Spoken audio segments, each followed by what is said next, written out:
Hello, I'm John Wright at MarineMax in Wrightsville Beach.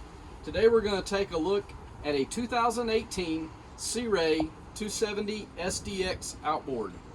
We recently took this boat in on trade and it is in great condition. The boat has the 350 Verado engine.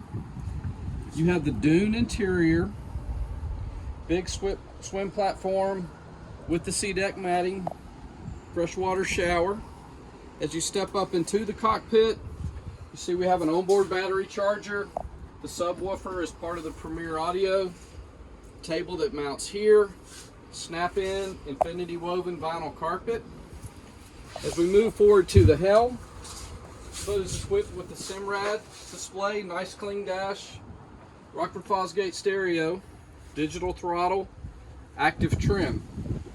Over in the head compartment, you see we have a pump out head, nice spacious head area.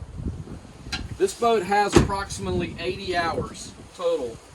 As we step forward to the bow, we do have the bow filler cushion. Of course, on the 270, all come with the drop down armrest, big seating lounge area, storage underneath. And this boat is also equipped with a windlass and freshwater washdown. This boat has the metallic blue hull side, which was a very limited offering from Sea Ray. Really great look. Boat is in great condition. Again, my name is John Wright at MarineMax Wrightsville Beach. We'd be glad to show you this boat or any in inventory. Give us a call, 910-256-8100. Check us out on Facebook, MarineMax Wrightsville Beach.